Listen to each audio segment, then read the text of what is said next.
91 By the action, also in the acts of sweeping, etc., one of greedy temperament grasps the broom well, and he sweeps cleanly and evenly without hurrying or scattering the sand, as if he were strewing sinduvara flowers.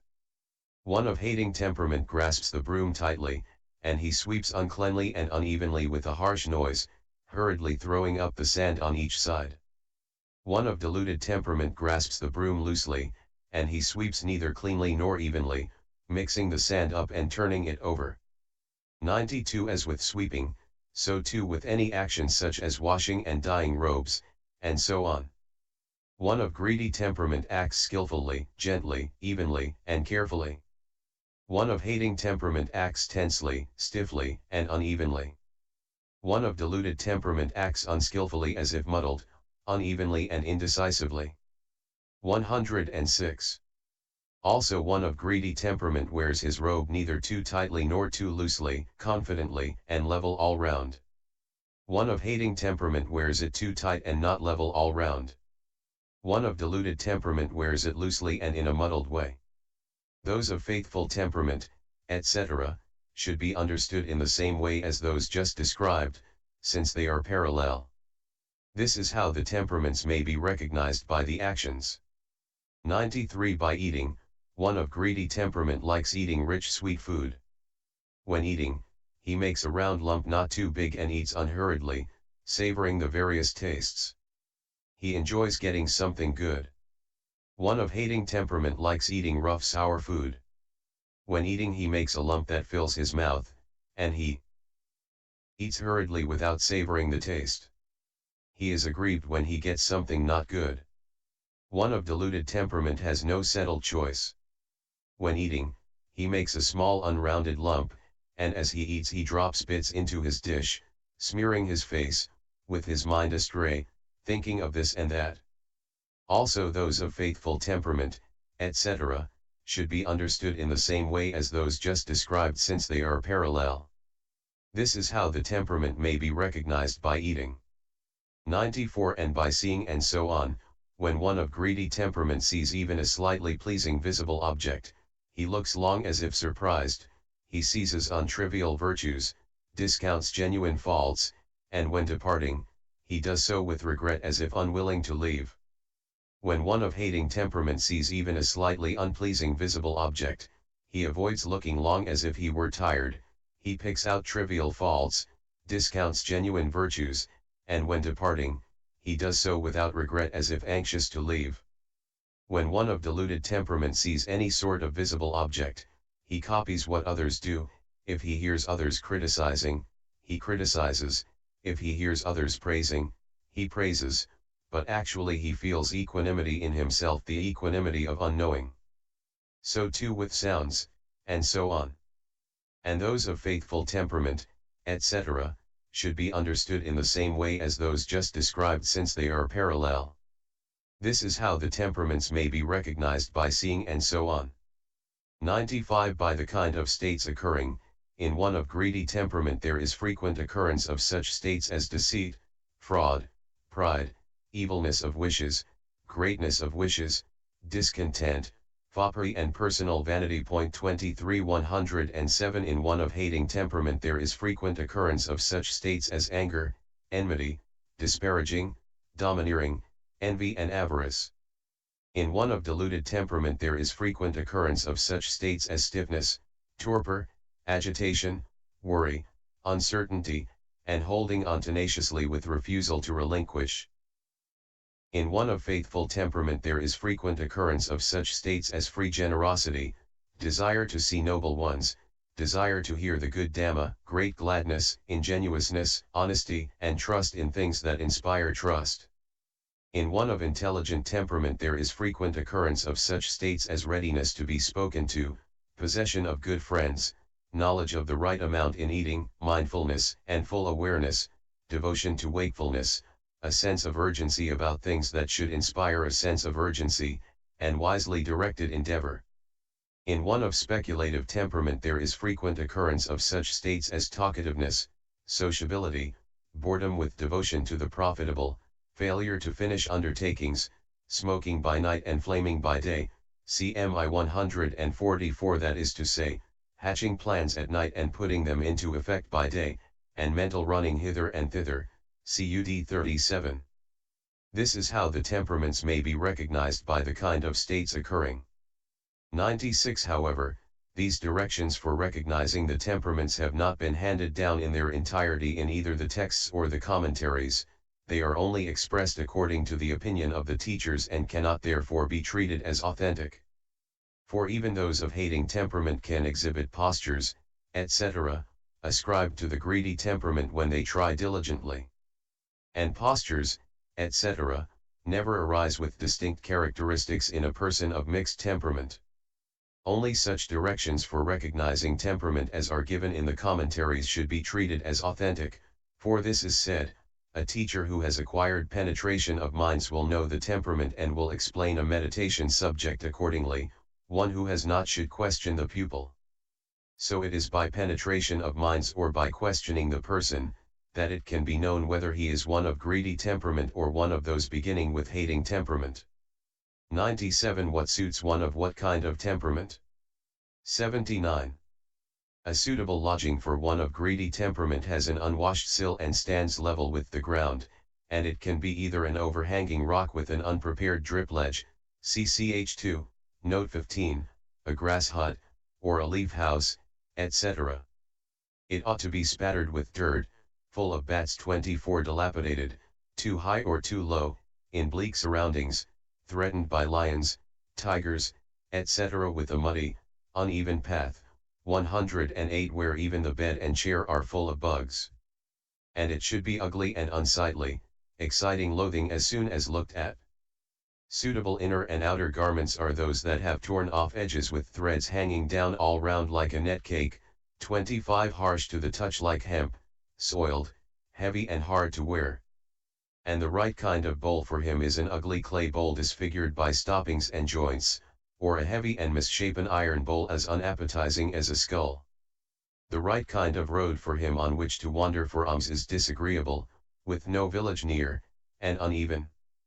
The right kind of village for him in which to wander for alms is where people wander about as if oblivious of him, where, as he is about to leave without getting alms even from a single family, people call him into the sitting hall, saying, "Come, venerable sir, and give him gruel and rice," but do so as casually as if they were putting a cow in a pen. Suitable people to serve him are slaves or workmen who are unsightly, ill-favored, with dirty clothes, ill-smelling and disgusting, who serve him his gruel and rice as if they were throwing it rudely at him.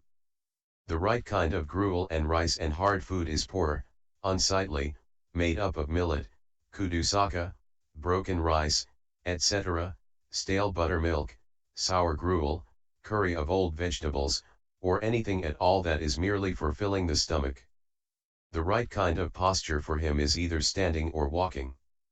The object of his contemplation should be any of the color casioas, beginning with the blue, whose color is not pure. This is what suits one of greedy temperament.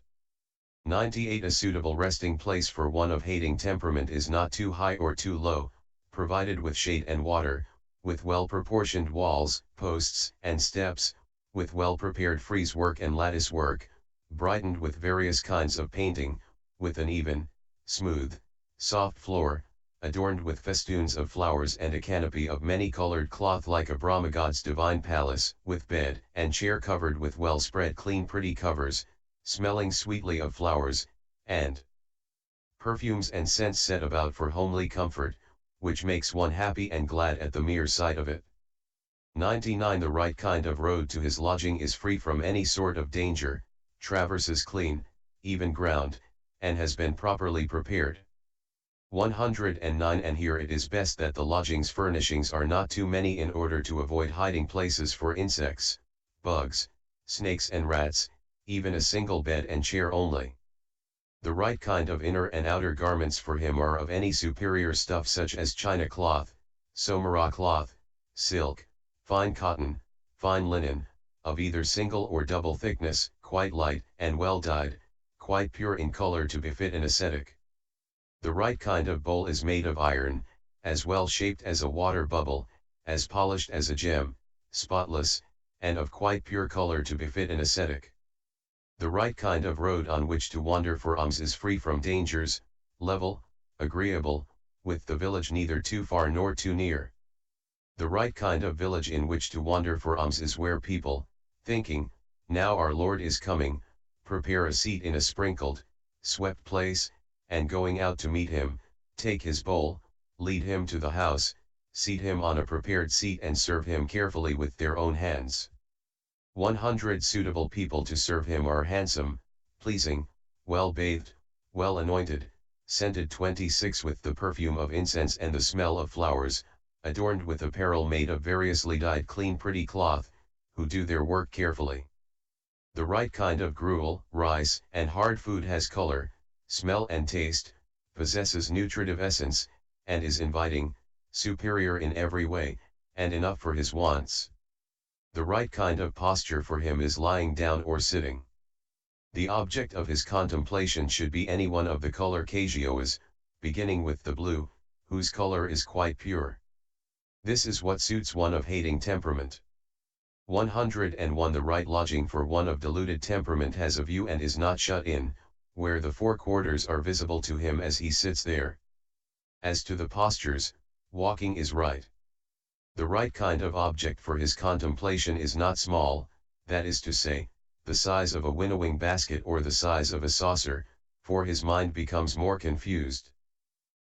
In a confined space, so the right kind is an amply large Kagyo.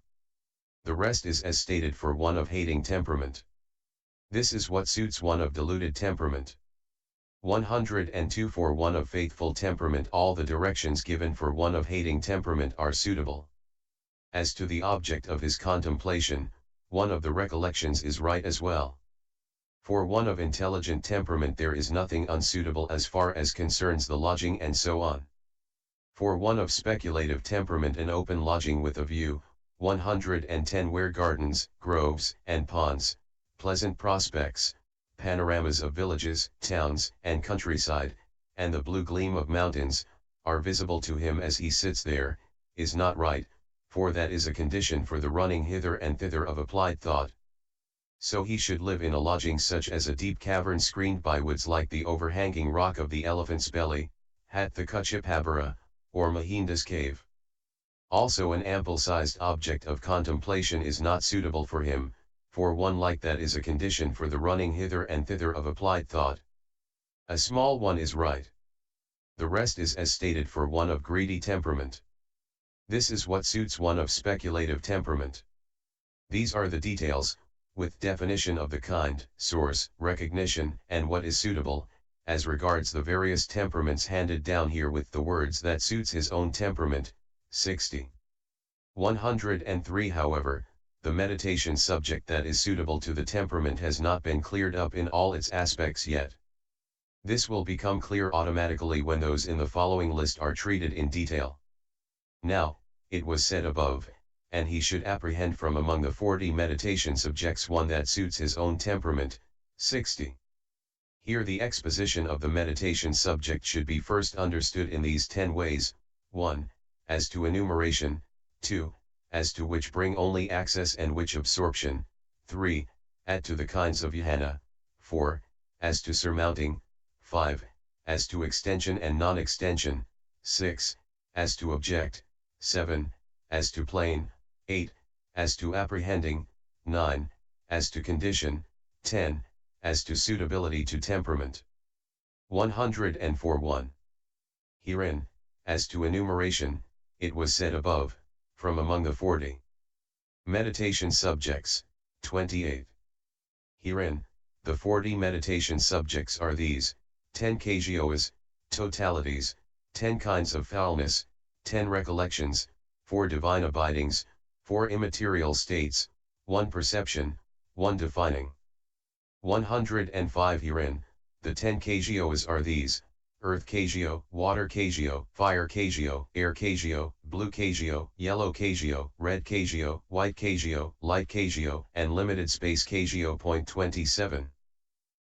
The 10 kinds of foulness are these, the bloated, the livid, the festering, the cut up, the gnawed, the scattered, the hacked and scattered, the bleeding, the worm-infested, and a skeleton. 28. The 10 kinds of recollection are these: recollection of the Buddha, the enlightened one, recollection of the Dhamma, the law, recollection of the Sangha, the community, recollection of virtue, recollection of generosity, recollection of deities, recollection, or mindfulness, of death, mindfulness occupied with the body, mindfulness of breathing, and recollection of peace. 111. The 4 divine abidings are these: loving-kindness, compassion, gladness, and equanimity. The 4 immaterial states are these: the base consisting of boundless space, the base consisting of boundless consciousness, the base consisting of nothingness, and the base consisting of neither perception nor non-perception. The one perception is the perception of repulsiveness in nutriment. The one defining is the defining of the 4 elements. This is how the exposition should be understood as to enumeration. 106. As to which bring access only and which absorption, the 8 recollections accepting mindfulness occupied with the body and mindfulness of breathing, the perception of repulsiveness in nutriment, and the defining of the 4 elements, are 10 meditation subjects that bring access only. The others bring absorption. This is as to which bring access only and which absorption. 107. 3. As to the kind of jhana, among those that bring absorption, the 10 kgyoas together with mindfulness of breathing bring all 4 jhanas. The 10 kinds of foulness together with mindfulness occupied with the body bring the first jhana. The first 3 divine abidings bring 3 jhanas. The 4th divine abiding and the 4 immaterial states bring the 4th jhana. This is as to the kind of jhana. 108. 4. As to surmounting, there are 2 kinds of surmounting, that is to say, surmounting of factors and surmounting of object. Herein, there is surmounting of factors in the case of all meditation subjects that bring 3 and 4 jhanas, because the second jhana, etc., have to be reached in those same objects by surmounting the jhana factors of applied thought and sustained thought, and so on. Likewise in the case of the 4th divine abiding, for that has to be reached by surmounting joy in the same object as that of loving kindness, and so on. But in the case of the 4 immaterial states there is surmounting of the object, for the base consisting of boundless space has to be reached by surmounting one or other of the first 9 kgyoas, and the base consisting of boundless consciousness, etc., have respectively to be reached by surmounting space, and so on. With the rest there is no surmounting. This is as to surmounting. 109. 5. As to extension and non-extension, only the 10 kgyoas among these 40 meditation subjects need be extended. For it is within just so much space as one is intent upon with the kgyo that one can hear sounds with the divine ear element, see visible objects with the divine eye, and know the minds of other beings with the mind. 110. Mindfulness occupied with the body and the 10 kinds of foulness need not be extended. Why? Because they have a definite location and because there is no benefit in it. The definiteness of their location will become clear in explaining the method of development, 8.83 138 and 6.40, 41, 79. If the latter are extended, it is only a quantity of corpses that is extended. 112 and there is no benefit. And this is said in answer to the question of Sopaka: perception of visible forms is quite clear, blessed one, perception of bones is not clear, source untraced 29, for here the perception of visible forms is called quite clear in the sense of extension of the sign, while the perception of bones is called not quite clear in the sense of its non-extension. 111 But the words "I was intent upon this whole earth with the perception of a skeleton," th 18, are said of the manner of appearance to one who has acquired that perception. For just as in the Emperor Dhammasoka's time the Karavika bird uttered a sweet song when it saw its own reflection in the looking-glass walls all round and perceived Karavikas in every direction, 30, so the elder Syagala Pittar thought, when he saw the sign appearing in all directions through his acquisition of the perception of a skeleton, that the whole earth was covered with bones. 112 If that is so, then is what is called the measurelessness of the object of jhana produced on foulness 31 contradicted? It is not contradicted. For one man apprehends the sign in a large bloated corpse or skeleton, another in a small one.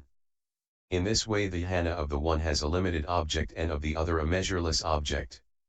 Or alternatively, with a measureless object, DHS 182-84 in elision, is said of it referring to one who extends it, seeing no disadvantage in doing so.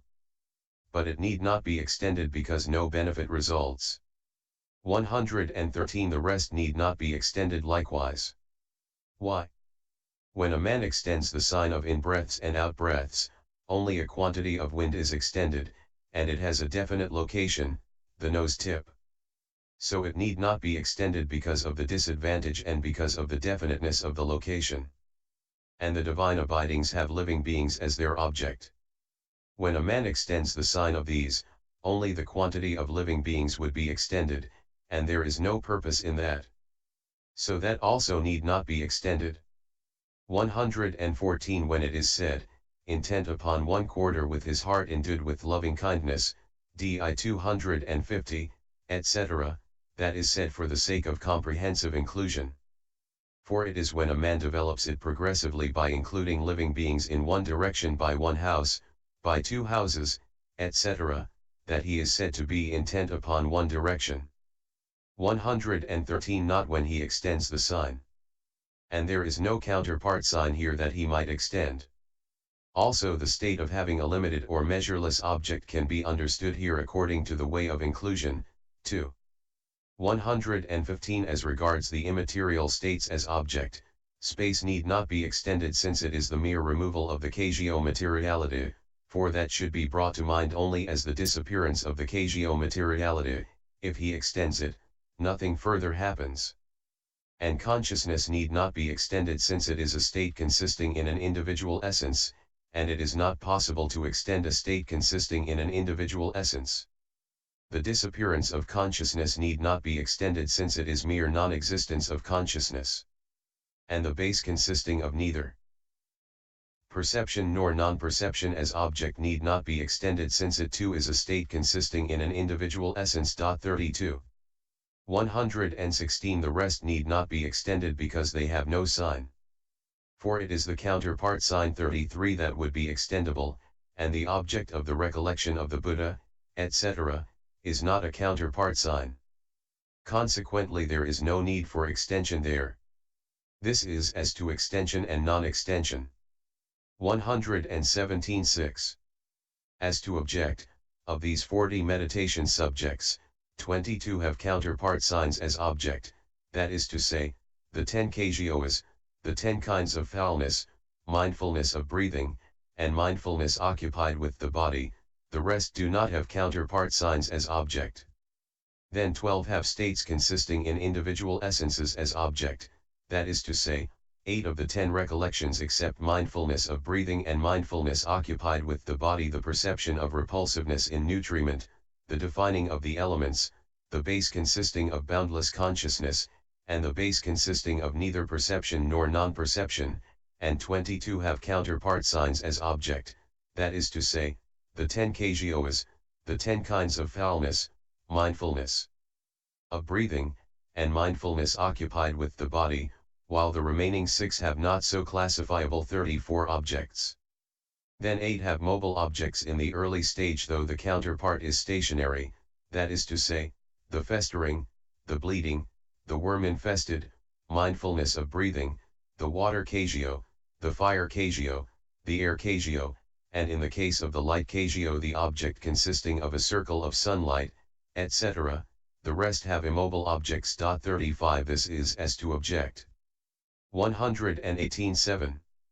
As to plane, here the 12, namely, the 10 kinds of foulness, mindfulness occupied with the body, and perception of repulsiveness in nutriment, do not occur among deities.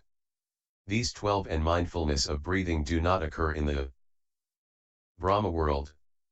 But none except the 4 immaterial states occur in the immaterial becoming. All occur among human beings. This is as to plane. 114. 119.8.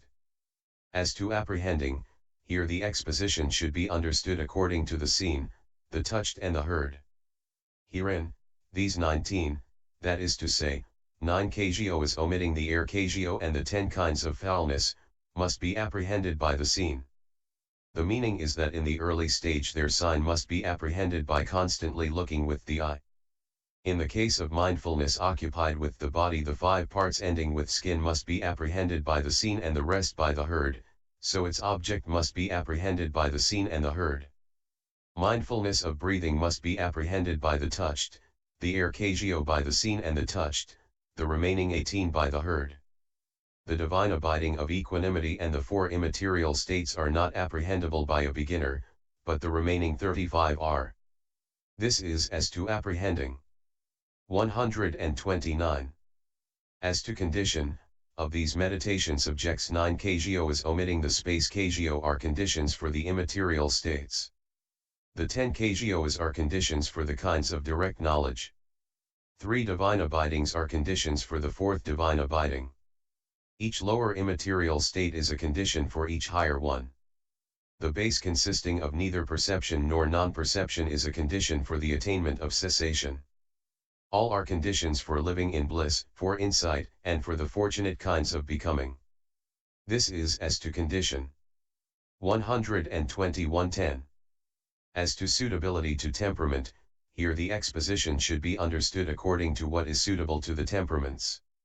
That is to say, first, the 10 kinds of foulness and mindfulness occupied with the body are 11 meditation subjects suitable for one of greedy temperament.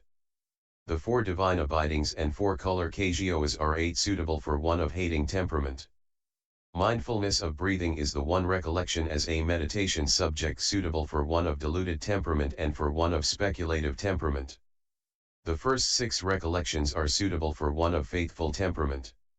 Mindfulness of death, the recollection of peace, the defining of the 4 elements, and the perception of repulsiveness in nutriment, are 4 suitable for one of intelligent temperament.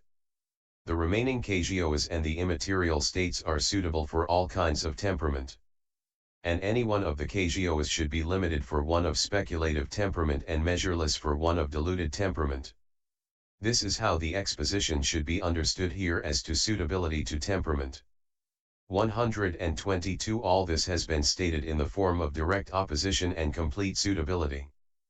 But there is actually no profitable development that does not suppress greed, etc., and help faith, and so on. And this is said in the Mekaya Sutta. One should, in addition 36, develop these 4 things. Foulness should be developed for the purpose of abandoning greed, lust. Loving kindness should be developed for the purpose of abandoning ill will. 115. Mindfulness of breathing should be developed for the purpose of cutting off applied thought. Perception of impermanence should be cultivated for the purpose of eliminating the conceit, I am, A4 358. Also in the Rahula Sutta, in the passage beginning, develop loving kindness, Rahula, MI 424, 7 meditation subjects are given for a single temperament. So instead of insisting on the mere letter, the intention should be sought in each instance. This is the explanatory exposition of the meditation subject referred to by the words he should apprehend. 1 meditation subject, 28. 123. Now the words and he should apprehend are illustrated as follows. After approaching the good friend of the kind described in the explanation of the words, then approach the good friend, the giver of a meditation subject. 28 and 57-73, the meditator should dedicate himself to the Blessed One, the Enlightened One, or to a teacher, and he should ask for the meditation subject with a sincere inclination of the heart and sincere resolution. 124. Herein, he should dedicate himself to the Blessed One, the Enlightened One, in this way, Blessed One, I relinquish this my person to you. For without having thus dedicated himself, when living in a remote abode he might be unable to stand fast if a frightening object made its appearance, and he might return to a village abode, become associated with laymen, take up improper search and come to ruin. But when he has dedicated himself in this way, no fear arises in him if a frightening object makes its appearance, in fact only joy arises in him as he reflects, have you not wisely already dedicated yourself to the Enlightened One? 125 Suppose a man had a fine piece of kasi cloth. He would feel grief if it were eaten by rats or moths, but if he gave it to a bhikkhu needing robes, he would feel only joy if he saw the bhikkhu tearing it up to make his patched cloak. And so it is with this. 126 When he dedicates himself to a teacher, he should say, I relinquish this my person to you, Venerable Sir.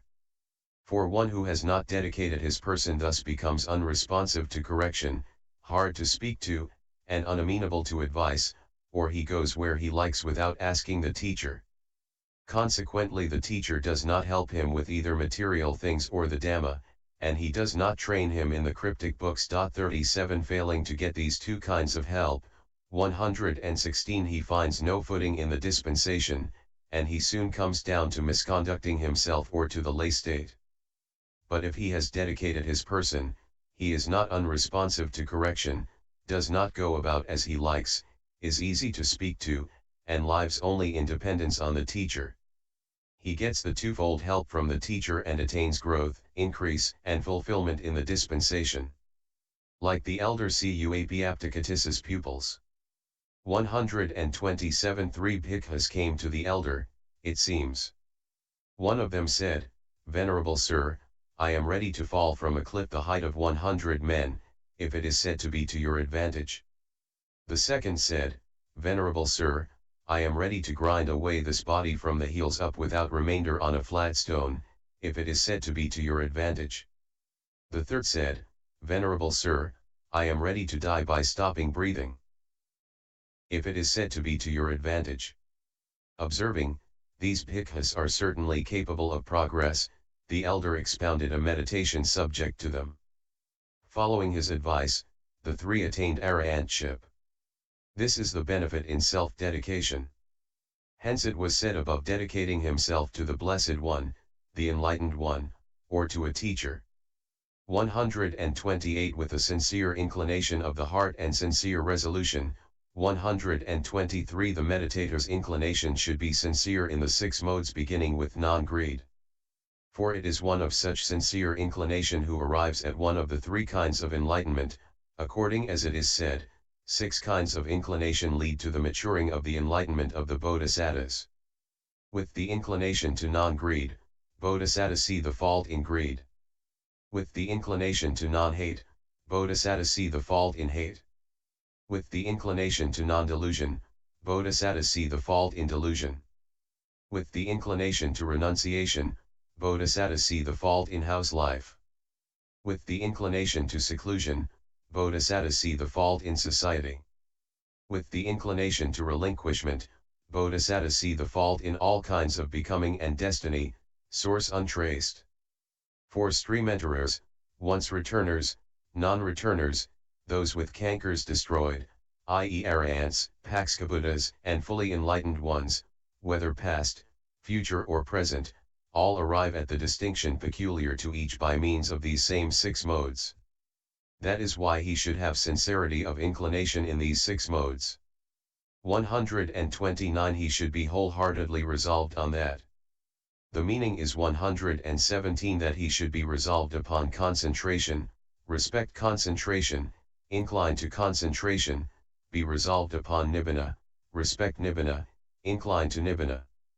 130 When, with sincerity of inclination and wholehearted resolution in this way, he asks for a meditation subject, then a teacher who has acquired the penetration of minds can know his temperament by surveying his mental conduct, and a teacher who has not can know it by putting such questions to him as, what is your temperament, or what states are usually present in you, or what do you like bringing to mind, or what meditation subject does your mind favor. When he knows, he can expound a meditation subject suitable to that temperament. And in doing so, he can expound it in 3 ways. It can be expounded to one who has already learned the meditation subject by having him recite it at 1 or 2 sessions, it can be expounded to one who lives in the same place each time he comes, and to one who wants to learn it and then go elsewhere. It can be expounded in such a manner that it is neither too brief nor too long. 131 Herein, when first he is explaining the earth Kagyo, there are 9 aspects that he should explain. They are the four faults of the Kagyo, the making of a Kagyo, the method of development for one who has made it, the 2 kinds of sign, the 2 kinds of concentration, the 7 kinds of suitable and unsuitable, the 10 kinds of skill in absorption, evenness of energy, and the directions for absorption. In the case of the other meditation subjects, each should be expounded in the way appropriate to it. All this will be made clear in the directions for development. But when the meditation subject is being expounded in this way, the meditator must apprehend the sign as he listens. 132 Apprehend the sign means that he must connect each aspect thus: this is the preceding clause, this is the subsequent clause, this is its meaning, this is its intention, this is the simile. When he listens attentively, apprehending the sign in this way, his meditation subject is well apprehended. Then, and because of that, he successfully attains distinction, but not otherwise. This clarifies the meaning of the words and he must apprehend. 133 At this point the clauses approach the good friend, the giver of a meditation subject, and he should apprehend from among the 40 meditation subjects one that suits his own temperament. 28 have been expounded in detail in all their aspects. The third chapter, called The Description of Taking a Meditation Subject in the Treatise on the Development of Concentration in the Path of Purification, composed for the purpose of gladdening good people.